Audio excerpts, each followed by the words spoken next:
They're too I cool. really slid on my Alhamdulillah. Good that you know what? I'm happy that you're excited.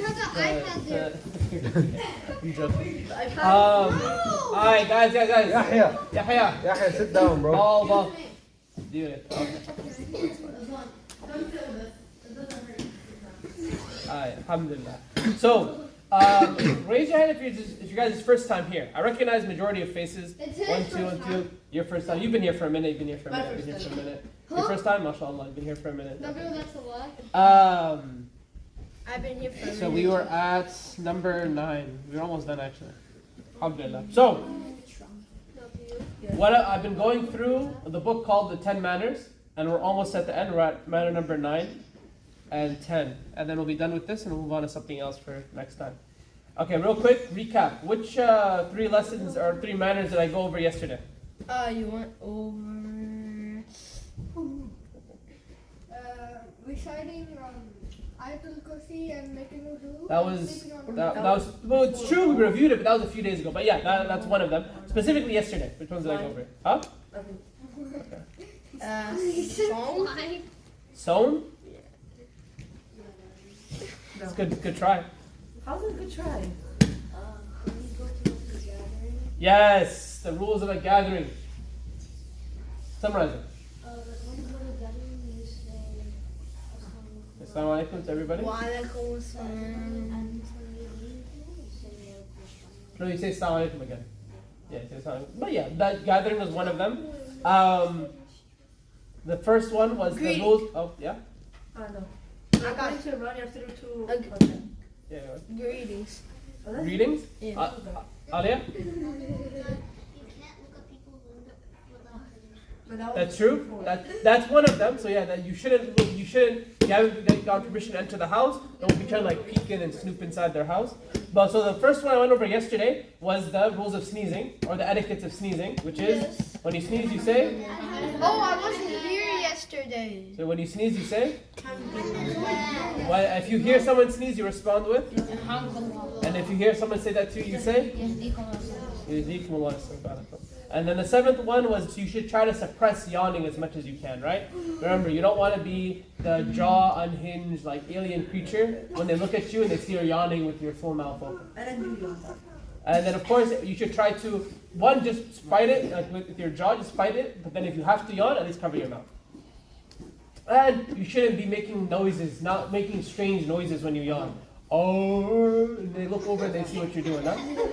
So, number 9. So the 9th etiquette is, the 9th, oh wow, Muhammad, you joined us. Assalamu alaikum. Assalamu alaikum. Okay, hold on. Hassan, can we check out what's going on? Yes. Come. Yeah. Who took the ball from me? It's okay, leave it as long as it's far away. Okay, so number 9 is give the road. You guys, I'm gonna ask you about it later. Number 9 is give the road its due rights by lowering your gaze, by abstaining from harming, replying to the greeting, and enjoining good and forbidding evil. What the hell am I talking about, right? What the heck am I talking about? Give the road. So, Rasulullah ﷺ said, beware, avoid sitting on the roadways, meaning like walkways or the streets and whatnot, the sidewalks. But the people said, so the people who heard this said, but there's no way to avoid it. This is our sitting places, and this is where we have our talks. Meaning we talk, this is where we hang out, we talk sometimes. You know, might sit on the street and whatnot, we're just talking.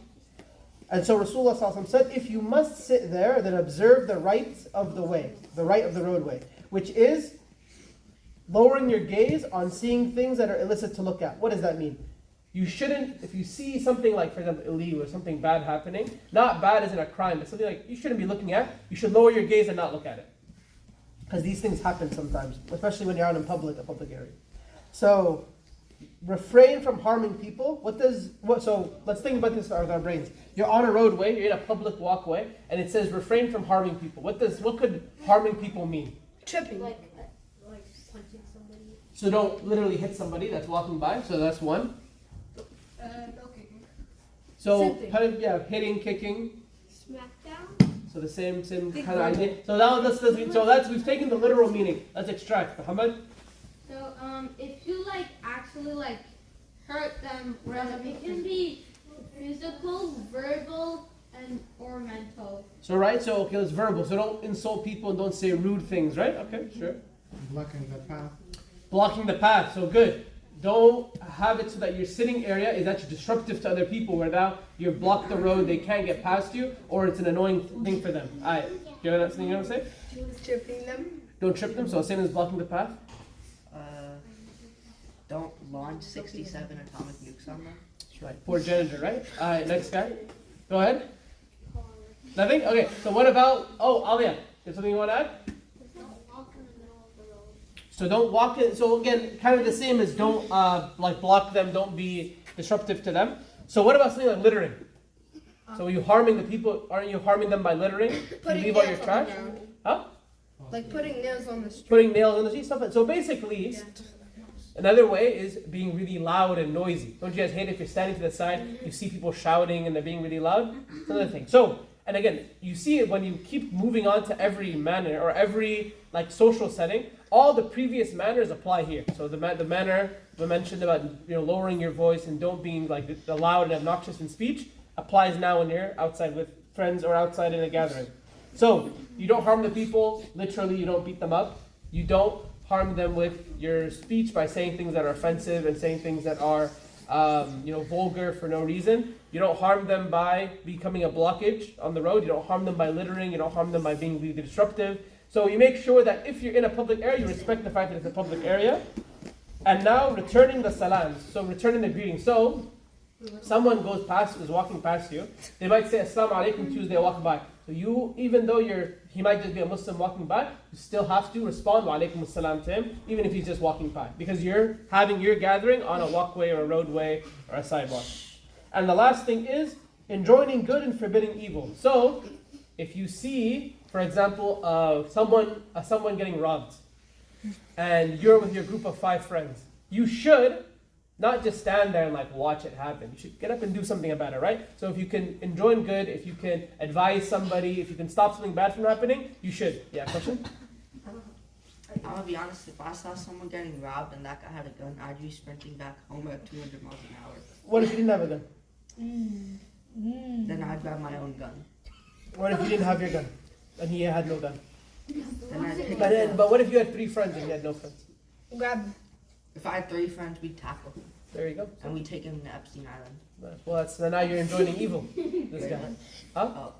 Well, no, it's just like for prison purposes. For prison. Okay, stop. Well, not okay. Well, it's a creative way to go about it.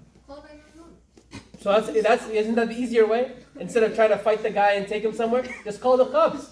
It's like you don't have to get involved yourself. You can just make sure that the right help is sent to them. Thank you so much for being real. Yeah, everyone, round of applause for our akhi right here, doing the right thing. Let's go.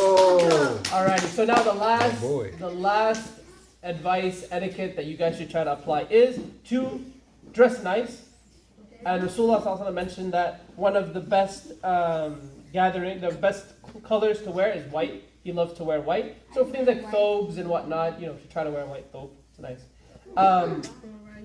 And then to begin when you dress with your right side. What does that mean? What? What? What? I'm about to tell you what. So meaning like if you're putting a shirt on, putting a thobe on, right? Just start with your right arm through the thobe and then just put it on. Right. If you're putting your sock, your right sock on, left Right sock. sock, right shoe, right. Yeah, exactly. Right sock, right shoe. And then if you're taking them off, you should do it and vice versa. Start with the left. Why do you do this? Because Because why? Shuf, he's figured it out. the right is better. But why not start? Why do you start with the right and not start with the left? And you end with the left. The Rasul did it. Exactly. That's it. That's the answer. So it's just sunnah. It's just sunnah. So there's a lot of benefits for these like tiny little details. Round of applause for him. Yeah. Khalas. Hassan wants round of applause. But basically, there's a lot of tiny benefits when it comes to doing these things. Like why do we eat with our right hands? Why not with our left hand? Because when we go through our days, have you ever heard of people saying like, oh my God, this day passed me and I didn't even realize what was going on, or this day fell went by really quick? Because they're doing things and not really thinking about it. As Muslims, everything that we do, we have to kind of think about it. When you're eating, you're not just like whatever to your mouth. It's like, no. You know, I'm going to use my right hand to eat. I'm going to say this when you start. So because of that, you're present in every moment. Throughout your whole life, you're paying attention and you're there. And you get to enjoy it more. And so that's why all these things are there. And then also, by the way, I think I mentioned this. This also applies to things like wudu. When you do wudu and you do like one arm, a foot, ear, you should start with the right for all these. What about the right hand? Same Like thing. if you're cleaning your neck. It's same. I mean, you should use your right hand in general. The only thing where it might be recommended to use your left hand is for your nose, exactly, because there could be something that comes out. But even then, Muhammad, you have something you want to add before we finish? No, not really. Not really. All right. But like, Assalamu alaikum wa rahmatullahi wa barakatuh. Let's start the last 4 rakahs of Taraweeh. Guys.